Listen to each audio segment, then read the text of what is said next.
Kalau belum subscribe juga segera ya, supaya kita bisa terus mengikuti channel ini dan sehingga channel ini bisa jadi berkat dalam hidupmu. Ajari kami untuk beriman kepadamu, sebab Engkau tinggi, agung, dan mulia, dan tidak ada yang mustahil bagi Engkau ya Tuhan. Sampaikan sabdamu Tuhan, beritahu kepada kami berada di posisi mana dalam hidup ini. Roh Kudus bantu, agar kami tidak wait and see lagi, tapi melangkah dengan pasti, bukan hanya masuk hadirat-Mu, setelah kami berdoa, melangkah dengan pasti dalam kehidupan ini. Tuhan Yesus berbicaralah, wahyukanlah, nyatakanlah. Sampaikan sabdamu, sembunyikan hamba di balik salib-Mu. Dalam nama Yesus. Haleluya. Amin. Puji Tuhan. Ambil Alkitab dan catatan. Saya beri judul renungan kita hari ini, jangan tunggu dan lihat dulu. Sekali lagi, jangan tunggu dan lihat dulu. Kita buka di 1 Samuel pasal 14, nanti kita baca. Begini loh, orang yang wait and see melulu, orang seperti itu akan selalu ketinggalan. Dan segala sesuatu yang Tuhan sediakan, dia nggak akan tepat waktu. Padahal semua itu indah hanya pada waktunya. Orang seperti ini selalu kelewatan. Itulah sebabnya jangan izinkan pandemi bahkan untuk menghalangi iman. Jangan biarkan diri kita itu menganggur atau terpaku menunggu dulu, wait and see nanti apa yang terjadi. Kita harus mengerti posisi kita di dalam kehidupan ini. Kita harus tahu apa yang kita lakukan, kita harus tahu apa yang kita mau. Kita harus melangkah dengan pasti. Tujuan daripada sharing hari ini adalah supaya Anda melangkah pasti masuk hadirat Tuhan. Jangan keluar dari hadirat Tuhan, tapi setelah selesai doa, bersama dengan Tuhan, yang Anda jumpai dalam ruang doa, saat teduh seperti ini, Anda akan melangkah bersama Dia dalam kehidupan Anda. Langkah kakimu itu menjadi langkah-langkah iman. Penuh dengan kepastian sekalipun di dunia ini ada banyak kebimbangan dan keraguan, ada banyak ketidakpastian di dalam kehidupan ini, hal-hal yang tidak terduga, tetapi apa yang jelas-jelas kita bisa ketahui dari firman, dan apa yang kita kenal dengan segenap hati, jangan ragu lagi. Yang sudah jelas harus pasti. Percayakan sisanya kepada Kristus, Dia yang menuntun hidupmu. Jangan tunggu dan lihat dulu. 1 Samuel pasal 14 cerita tentang Yonatan dan bujang pembawa senjatanya. Ayat pertama, pada suatu hari, Yonatan bin Saul berkata kepada bujang pembawa senjatanya, "Mari kita menyeberang ke dekat pasukan pengawal orang Filistin yang di sebelah sana." By the way, ini zaman perang. Saul masih menjadi raja Papa Yonatan, dan waktu itu situasinya stalemate atau seperti saling menunggu dari dua sisi. Nggak ada yang berani untuk menyerang dulu, semua bertahan, tapi juga tidak berbuat sesuatu. Jadi yang beginian ini berlama-lama sampai kapan ya? Nah, Yonatan berkata sama bujang pembawa senjatanya, "Ayo kita ke sana yuk. Nganggur gini juga bukan cara."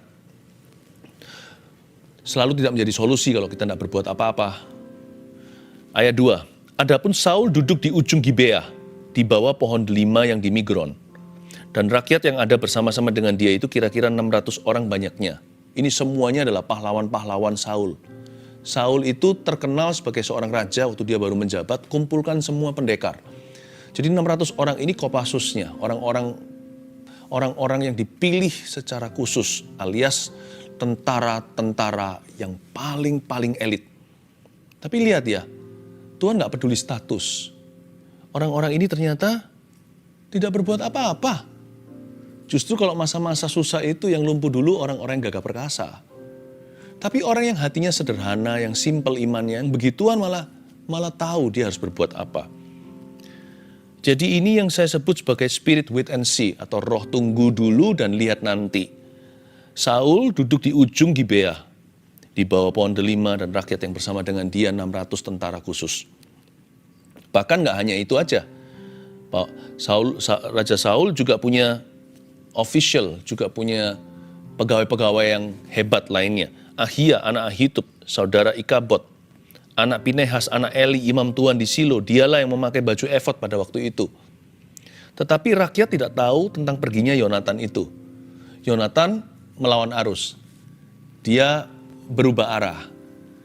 Raja Saul, papanya, hanya duduk-duduk saja. Saling menunggu. Sebelah situ Filistin juga nggak berbuat sesuatu. Jadi saling tunggu-tungguan. Nah, ini yang disebut roh spirit wait and see. Tunggu dulu dan lihat nanti. Orang kayak seperti ini ya, nanti dia nggak ready waktu masuk pandemi. Ya siapa sih yang siap dengan kondisi dunia sekarang ini? Tapi jangan sampai nanti waktunya kita keluar pandemi, kita tetap nggak ready. Nggak pernah indah pada waktunya. Ya udahlah kalau sekali kita tertangkap, kita terjerat, kita terjebak, karena siapa duga. Tapi hari ini kita punya pilihan untuk mempersiapkan. Jangan sampai kita itu masuk pandemi nggak ready, nanti keluar pandemi lebih nggak ready. Karena kita mentalnya wait and see. Mari kita lihat sekarang ayat yang berikutnya, yaitu di ayat yang keempat. Di antara pelintasan-pelintasan bukit yang dicoba Yonatan menyeberanginya ke arah pasukan pengawal orang Filistin, ada ujung bukit batu di sebelah sini, dan ada ujung bukit batu di sebelah sana. Yang satu bernama Boses, yang lain bernama Seneh. Ujung yang satu berdiri di sebelah utara, di tentangan Mikmas. Yang lain di sebelah selatan, di tentangan Geba. Ayat 4 ini menceritakan pada zaman itu saat ini terjadi, itu adalah era yang sangat-sangat khusus, tidak akan terulang lagi. Yaitu di antara pelintasan-pelintasan bukit yang dicoba Yonatan menyeberangi, ada pelintasan-pelintasan bukit. Inilah yang disebut dengan the place of great changes. Di pelintasan-pelintasan itu, tempat ini adalah tempat terjadinya banyak perubahan. Seperti yang kita alami hari ini, kita juga berada di pelintasan-pelintasan zaman. Era cepat berlalu. Wow, Anda rasa nggak hari-hari ini, waktu cepat sekali pergi. Satu berita belum selesai, disambung berita lain. Satu bencana, belum lagi kita pahami alasan musibah, tiba-tiba ada celaka berikutnya. Satu gonjang-ganjing, satu gejolak, lalu tiba yang selanjutnya. Kita ini hidup di dalam zaman yang sama waktu terjadi perang antara Israel dan Filistin. Pelintasan-pelintasan bukit, tempat terjadinya banyak perubahan. Bukan hanya perubahan besar bahkan. Lalu di situ ada ujung bukit batu di sebelah sini, dan ada ujung bukit batu di sebelah sana. Ini juga secara profetik bicara tentang the time for great shifts. Inilah adalah waktu yang sangat istimewa, terjadinya banyak pergeseran di dunia. Yang satu bernama Boses, yang lain bernama Seneh. Seolah-olah secara profetik sekali lagi berbicara kepada kita, bahwa ada banyak sekali di dunia ini pergantian yang tidak sebelumnya satupun di antara kita mampu memprediksi. Orang yang biasa-biasa sekarang, new players atau pemain-pemain baru tiba-tiba bermunculan. Tapi raja-raja lama, hati-hati, tiba-tiba di dunia ini sekarang ada banyak orang miskin baru. Ada banyak orang yang dulunya berpesta pora, sekarang mereka bersedih-sedih kemudian. Tapi juga ada orang yang dulunya itu biasa-biasa, sekarang jadi luar biasa. Terjadi yang namanya shifts atau pergeseran ujung bukit satu sebelah sini, dan ada ujung bukit satu di sebelah sana. Di satu ekstrim, kemudian ke ekstrim berikutnya, yang satu bernama ini, yang lain bernama itu. Berubah-ubah. Beda playernya. Yang terdahulu menjadi terkemudian, yang terkemudian menjadi terdahulu. Lalu kuncinya di mana sekarang? Letaknya di mana? What is the key here for us, for our life, untuk kehidupan kita? Di sini nanti saya akan bagikan 3 poin sederhana. Kita harus pegang teguh sebagai prinsip untuk kita bisa melewati segala zaman, kita bisa berjalan di pelintasan apapun juga, kita bisa aman berjalan dari ujung bukit satu ke ujung bukit yang lainnya. Nanti saya berikan prinsipnya. Tapi sebelumnya, izinkan saya sedikit sharekan apa yang saya dapatkan ketika berdoa soal pandemi hari-hari ini. Kenapa Tuhan izinkan? Tuhan itu misterius, kita tidak bisa tahu segala sesuatu karena Allah itu daulat. Jangan coba-coba selidiki dia. Cukuplah mengenal Tuhan dan mengenal kehendaknya atas hidupmu sendiri. Tetapi kalau saya renungkan ya, saya mau bagikan. Kenapa kok semua ini terjadi jikalau Tuhan izinkan? Bukankah ada ayatnya? Di Perjanjian Baru bunyinya begini. Sekali lagi aku bukan hanya akan menggoncang bumi tapi langit juga. Supaya yang tinggal nanti apa yang tidak tergoncangkan. Supaya apa yang bisa digoncangkan sudah tergoncang dari tadinya. Terjadi pergantian. Orang-orang yang angkuh diturunkan, yang rendah hati akan mulai diangkat. Orang-orang yang take it easy man dalam hidupnya. Meremehkan, tiba-tiba sekarang kelabakan. Mereka mulai kewalahan. Tapi orang-orang yang sungguh-sungguh, yang rajin, mereka yang mempersiapkan segala sesuatu, mereka yang isi tabung panahnya dengan panah sekalipun tidak dianggap oleh orang lain, mereka yang tidak diperhitungkan, mereka yang diabaikan, mereka yang tidak diandalkan, mereka yang dipandang sebelah mata, yang dipandang rendah, diremehkan, orang-orang ini tiba-tiba mencuat entah dari mana, menjadi pemain-pemain utama di segala bidang. Inilah zamannya raksasa diturunkan, yang dikerdilkan oleh dunia ditinggikan. Dalam segala bidang, segala sektor, dalam semua faktor. Baik itu dalam dunia dagang bisnis, dalam bidang pendidikan, dalam bidang apapun juga, bahkan gereja tanpa kecuali, tak ada satupun yang luput dari goncangan. Kita itu sedang berada di pelintasan-pelintasan. Kita itu berjalan dari ujung bukit batu yang satu, dan kita lihat ekstrim yang satunya lagi. Dan yang satu bernama Boses, lain bernama Sene. Nama-nama tak terdengar mulai bermunculan. Yang ternama mulai tidak bisa didengarkan, seperti pelan-pelan sirna. Karena itu persiapkan dirimu ya, dalam apapun yang Anda geluti, pastikan ada poin-poin ini yang saya bagikan, terapkan dalam kehidupan Anda sendiri. Ayat 6. Berkatalah Yonatan kepada bujang pembawa senjatanya itu, mari kita menyeberang ke dekat pasukan pengawal orang-orang yang tidak bersunat ini.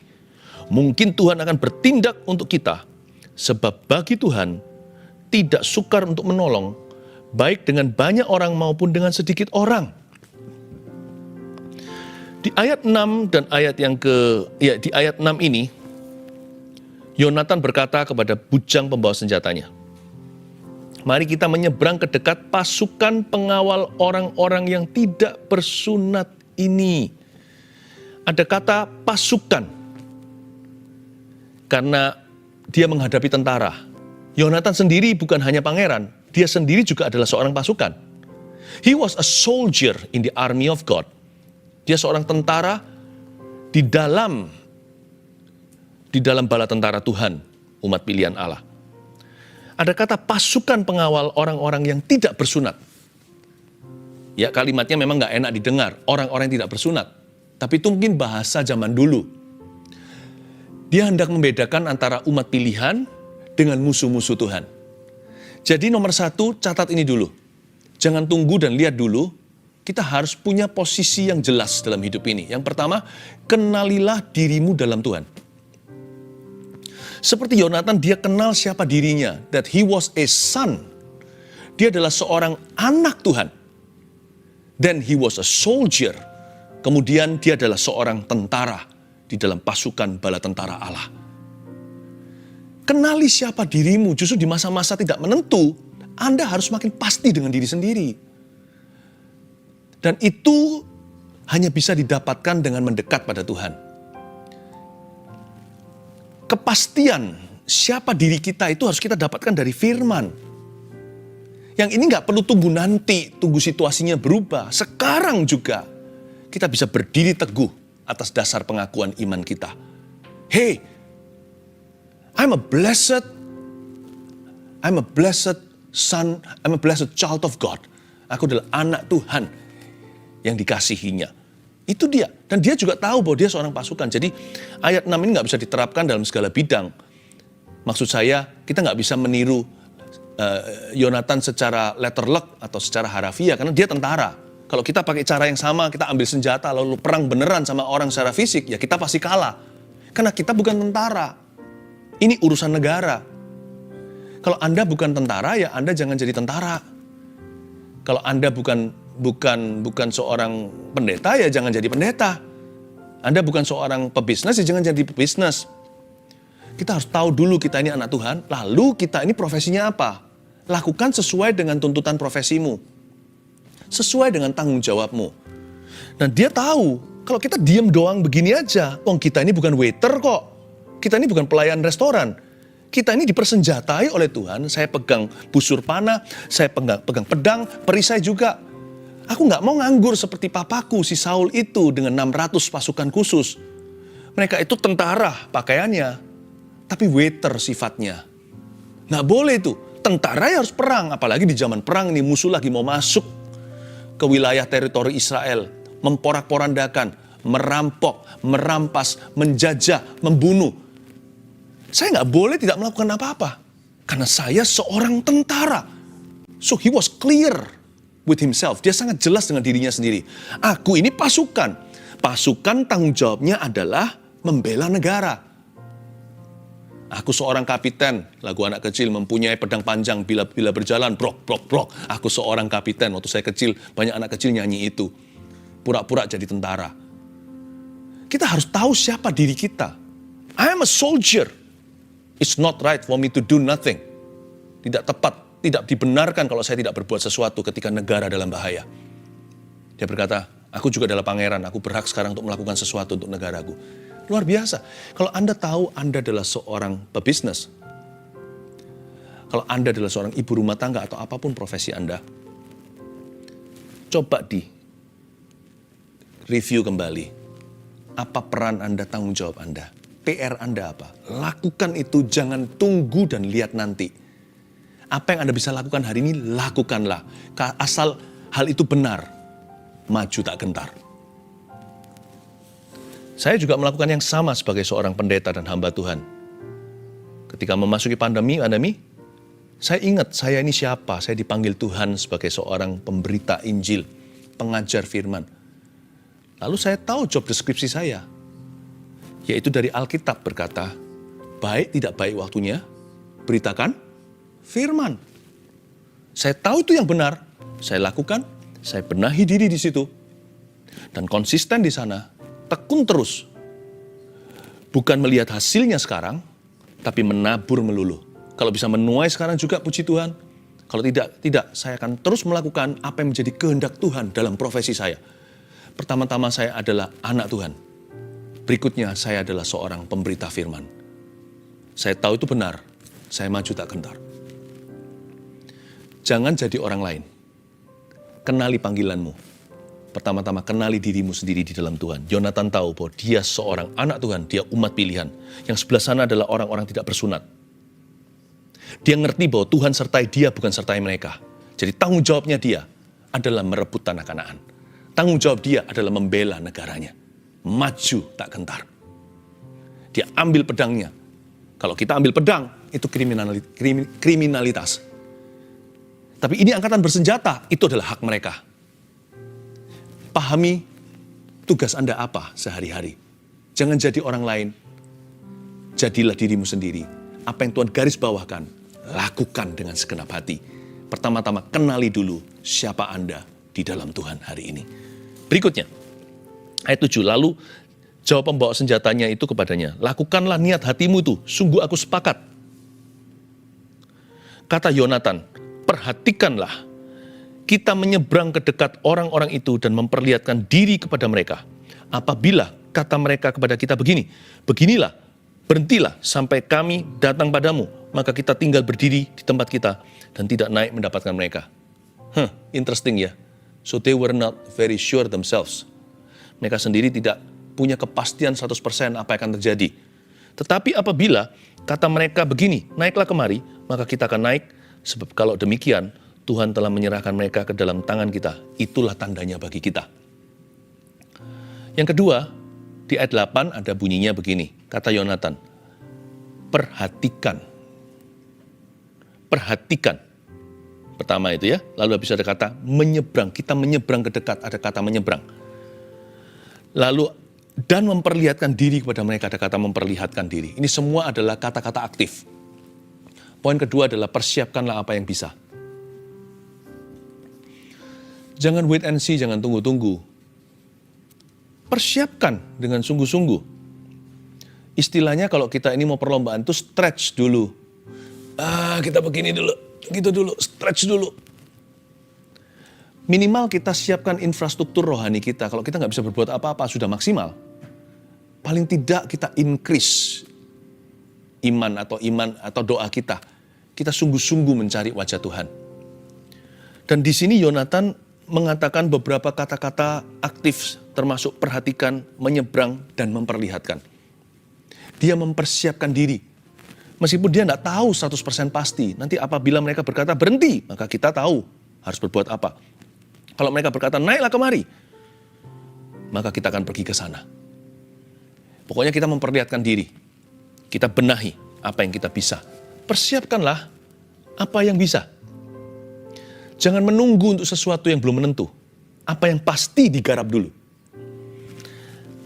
Ayat 11, ketika mereka keduanya memperlihatkan diri kepada pasukan pengawal orang Filistin, berkatalah orang Filistin itu, lihat orang-orang Ibrani keluar dari lobang-lobang tempat mereka bersembunyi.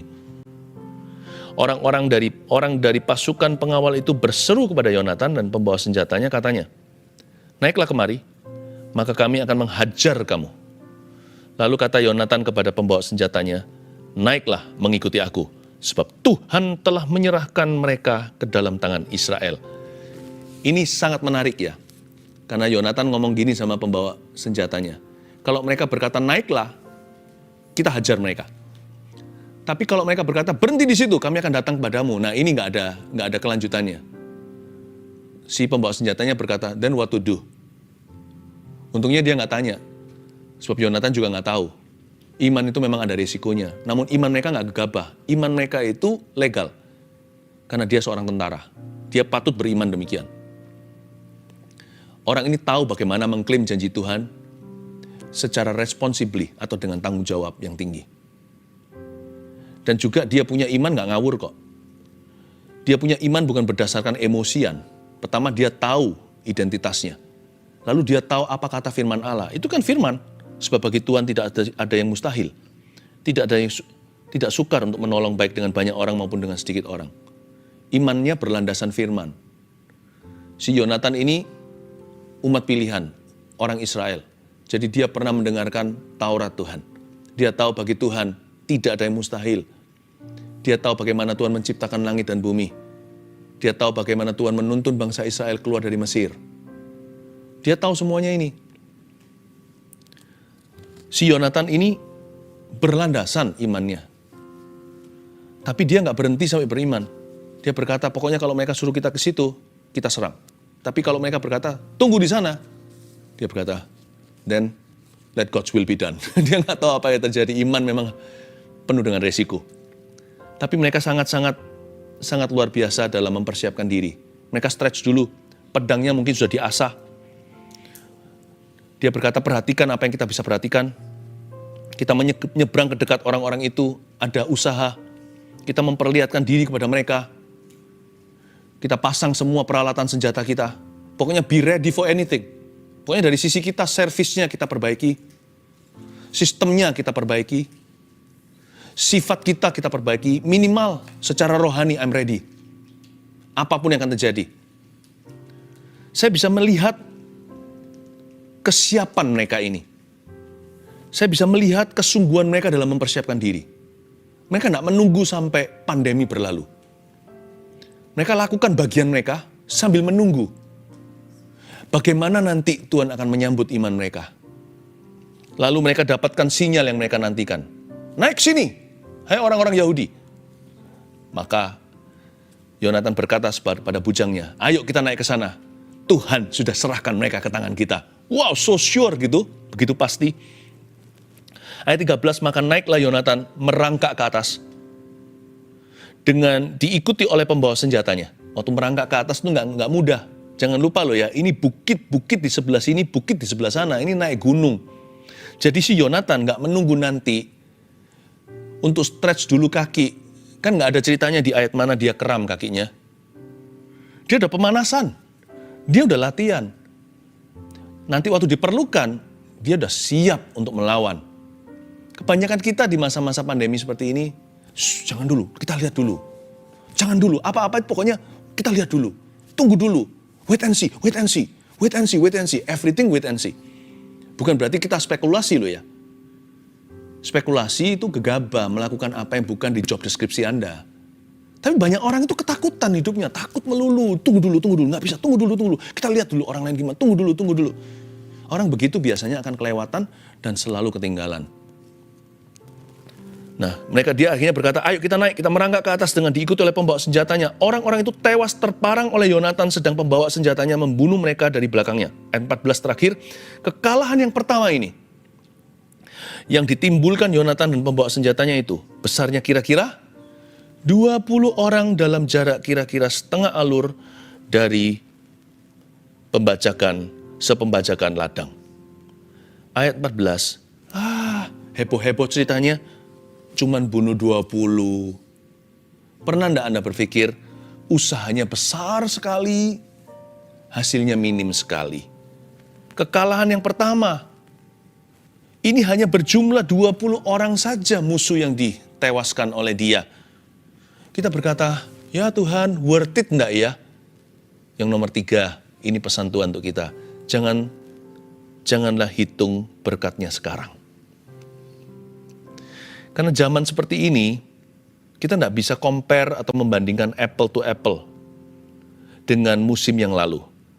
Karena sekarang ini bagi sebagian besar orang bukan musim kuantitas, tapi musim kualitas. Yang penting kita gaining momentum. Yang penting kita mendapat momentum, kualitas terjaga. Pekerjaan kita mungkin ngos-ngosan. Tapi asal kita menjaga hubungan baik dengan semua klien, kalau ini dalam dunia karir contohnya.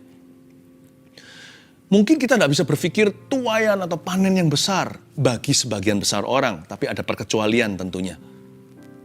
Nggak apa-apa, jangan dinilai begini lalu kecewa. Aduh, zaman dulu kok lebih enak ya, kata pengkhotbah. Orang yang berkata demikian kurang berhikmat.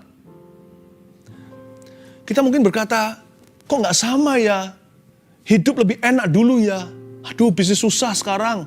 Pekerjaan nggak gampang. Kalau Anda masih punya pekerjaan, bersyukurlah.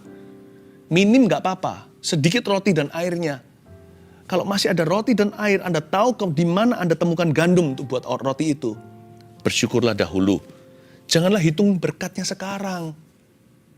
Jangan sekarang dihitung. Cuma 20. Karena ayat 14, apa yang sekarang terjadi, itu hanyalah kekalahan yang pertama yang bisa Anda timbulkan di dalam peperangan yang Anda jalankan.